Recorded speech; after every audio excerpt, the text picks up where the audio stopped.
Hello friends, नमस्कार। क्या हाल चाल। उम्मीद कर रहे हैं कि आप लोग बेहतर तैयारी कर रहे होंगे।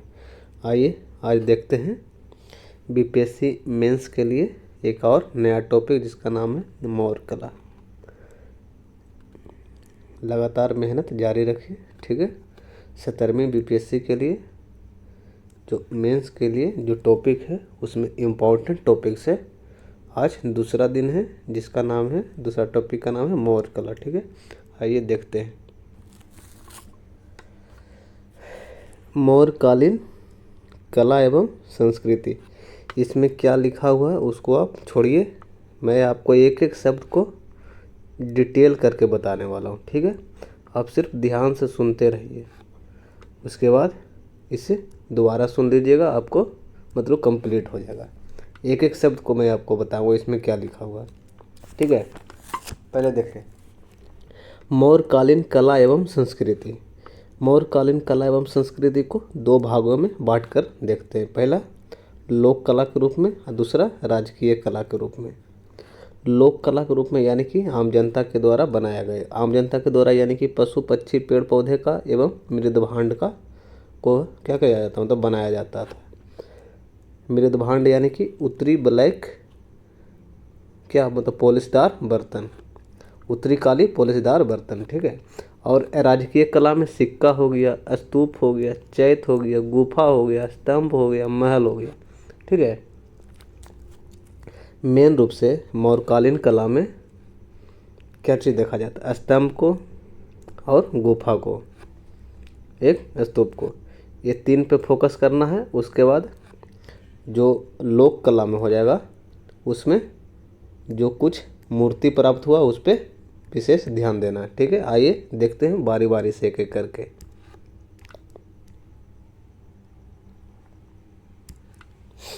सबसे पहले देखें कला के विविध स्वरूपों की शुरुआत मौर्य काल से ही माना जाता है। कला के विविध स्वरूपों की शुरुआत मौर्य काल से ही माना जाता है। ऐसा माना जाता है कि मौर्य काल में ललित कला और स्थापत्य कला ने भारत तथा दक्षिण एशिया का मार्गदर्शन किया। भारत ही नहीं बल्कि दक्षिण एशिया का भी मार्गदर्शन किया। किसमें? ललित कला एवं स्थापत्य कला में। ये हो गया आपका क्या चीज़, भूमिका लिखने समय ये वाली लाइन काम आ जाएगा, ठीक है। आगे देख लेते हैं लोक कला को। पहले देखते हैं लोक कला में क्या है, मृदभांड का विकास हुआ। मृदभांड का नाम इसमें क्या है, उत्तरी काली पॉलिशदार बर्तन, उत्तरी काली पॉलिशदार बर्तन। लोक कला में कुछ मूर्तियाँ प्रचलित हैं जो मिले हैं पटना के आसपास के क्षेत्रों से, उसका एग्जाम्पल दीजिएगा। क्योंकि ये जो मूर्ति था, मूर्ति जो मिला कैसे मतलब पॉलिशदार यानी कि चमकीला, इसमें आगे का भाग पर बहुत ज़्यादा काम किया गया, मतलब बहुत ज़्यादा साज सज्जा पर ध्यान दिया गया है और ये जो है पॉलिशदार मूर्ति प्राप्त हुआ है। ये जो मूर्ति बना हुआ था चुनार के भूरे रंग के बालुका पत्थर का प्रयोग करके बनाया गया। चुनार कहाँ है? यूपी के मिर्ज़ापुर में, ठीक है। मिर्ज़ापुर के पास मतलब चुनार नाम का स्थान है, वहीं से बालुका पत्थर का प्रयोग करके बनाया गया था जो भी मौर्य काल के मूर्तियाँ हैं। और ये जो मूर्तियाँ हैं कैसी है, पॉलिशदार है, मतलब चमकीली पॉलिश का प्रयोग किया गया है। इसमें कुछ मूर्तियाँ प्राप्त हुआ उसे देखते हैं, क्योंकि जब भी आप मतलब लिखिएगा तो एग्जाम्पल के रूप में आपको ये सब देना पड़ेगा कि ऐसे मतलब हवाई तो नहीं बात की जाएगी, मतलब कैसे पॉलिशदार है। जैसे देखें मतलब पटना के लोहानीपुर से एक दो नग्न पुरुष की मूर्ति प्राप्त हुआ है। नग्न पुरुष यानी कि ये जो मूर्ति है जैन शैली की कायोत्सर्ग मुद्रा में प्राप्त हुआ है, इसलिए इसे क्या कहा जाता है कि ये मतलब जैन से संबंधित है, जैन धर्म से संबंधित मूर्ति है। कायोत्सर्ग मुद्रा, जैन धर्म में एक क्या है, कायोत्सर्ग मुद्रा है, उसी मुद्रा में ये मूर्ति प्राप्त हुआ है, इसलिए इसे जैन धर्म से संबंधित मूर्ति माना जाता है, ठीक है। उसी तरह से दीदारगंज से स्त्री की मूर्ति प्राप्त हुआ है, जिसे यक्षिणी या स्त्री रत्न के नाम से भी जाना जाता है। यक्षिणी या स्त्री रत्न के नाम से जाना जाता है दीदारगंज से प्राप्त मूर्ति। उसी तरह से पटना से यक्षों की 2 मूर्तियां प्राप्त हुई जो आज कलकत्ता संग्रहालय में सुरक्षित है। पटना से यक्षों की 2 मूर्तियां प्राप्त हुई जो आज कलकत्ता संग्रहालय में क्या है, सुरक्षित है।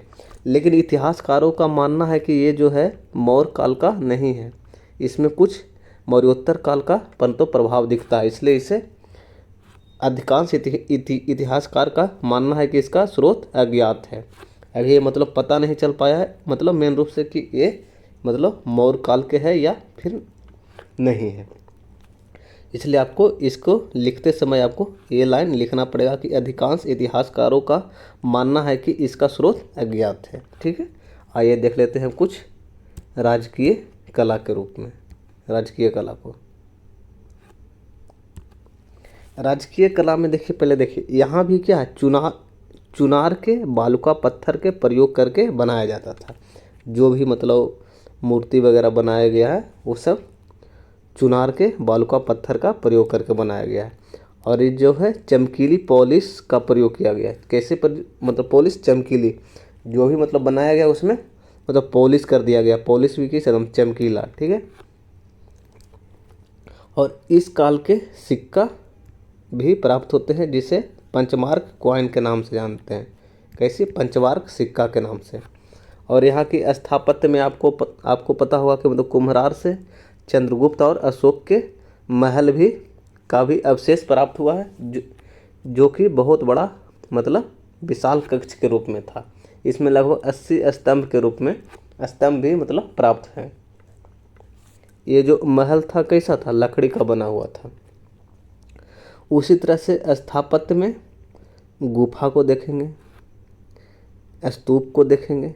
चैत्य का ये तो घटना कुछ ही इसमें है, लेकिन ये तो है क्या है, मेन रूप से मौर्योत्तर काल में इसका विकास हुआ है चैत्य का। इसलिए इसको थोड़ा मतलब कम ही प्रयोग कीजिएगा, ज़्यादातर गुफा स्थापत्य को, स्तूप को, उसके बाद स्तंभ को मतलब हमें क्या करना है डिटेल में, जब भी मतलब इसका आएगा मतलब क्वेश्चन तो इसको डिटेल में लिखना है। गुफा को लिखना है, स्तूप को लिखना और स्तंभ को लिखना है। ये जो मतलब गुफा था क्या था, अंदर से मतलब चमकीली पॉलिश का प्रयोग किया गया था। गुफा कैसे मतलब पहाड़ियों का मतलब काट कर बनाया गया और उसके अंदर जो है चमकीली पॉलिश का प्रयोग किया गया है। जैसे अशोक के द्वारा मतलब कुछ गुफा बनाया गया था, उसके बाद उसके मतलब पौत्र क्यों मतलब दशरथ के द्वारा बनाया गया था। जैसे मतलब सुदामा गुफा बराबर की पहाड़ी में, सोन भंडार गुफा राजगीर में, लोमहर्ष ऋषि गुफा, करण चौपर गुफा, ये सब क्या प्रमुख गुफाएं हैं जो क्या है गुफा स्थापत्य के मतलब बताता है। ठीक है, इस तरह से आगे देखते हैं।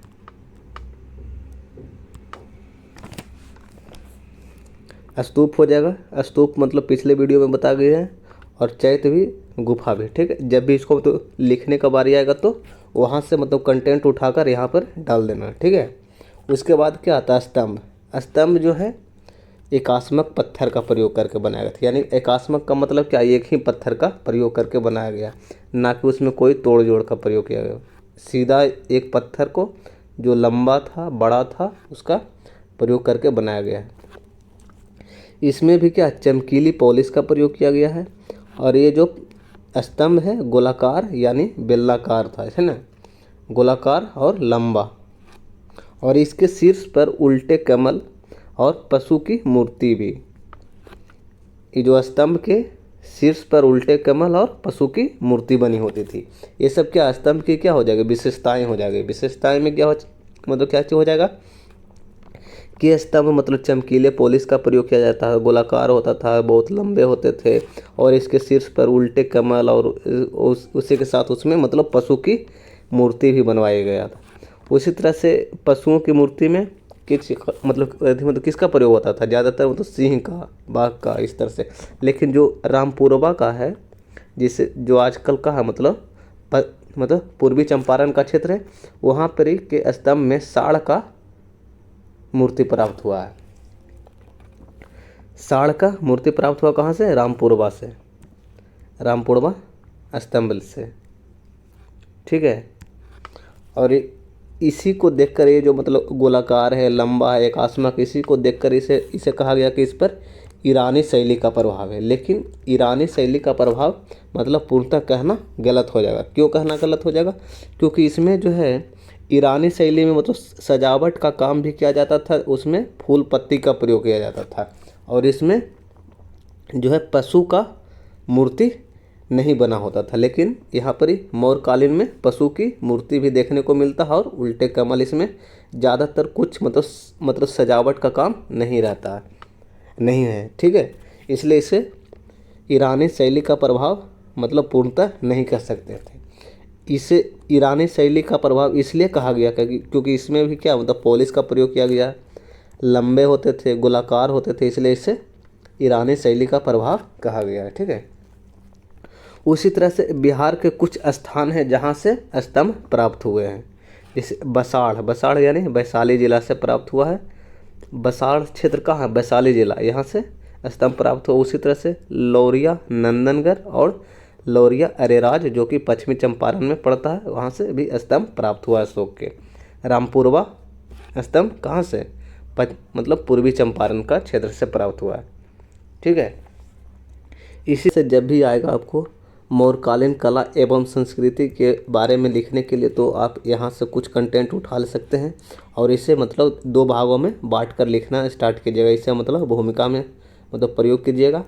उसके बाद 2 भागों में अगर स्पेशल पूछ लिया मतलब स्तंभ के बारे में, तो स्तंभ के बारे में लिखना है। अगर नहीं कुछ स्पेशल पूछा तो इसमें मतलब सारे पॉइंट को लिख देना है। उसमें भी इसका जो भी मतलब था, विशेषता था कि मतलब पॉलिशदार, इसमें मतलब श्रृंगार से युक्त यक्ष यक्षिणी का मूर्ति था, 2 नग्न पुरुष का मूर्ति था, ये सब मतलब सारे चीज़ को लिखना। उसी तरह से यहाँ से अशोक का महल प्राप्त हुआ था, चंद्रगुप्त का महल जो कि बहुत बड़ा था, लकड़ी का बना हुआ था। स्तंभ है, स्तंभ भी मतलब कैसा पॉलिशदार है, चिकना है, लंबा है, क्या है, बेलनाकार है। इसके मतलब शीर्ष पर मतलब फूल मतलब उल्टे कमल का चिन्ह मतलब कमल बना हुआ, उसके ऊपर क्या है मतलब पशु की मूर्ति बनी हुई। और कुछ एग्जाम्पल लिख देना, जैसे मतलब बसाड़ का, लौरिया नंदनगढ़, लौरिया अरेराज और रामपुरवा के एग्जाम्पल के रूप में मतलब दे देना है। इससे क्या हो जाएगा, आंसर कंप्लीट हो जाएगा, ठीक है। आगे फिर से मिलते हैं नेक्स्ट टॉपिक में। धन्यवाद।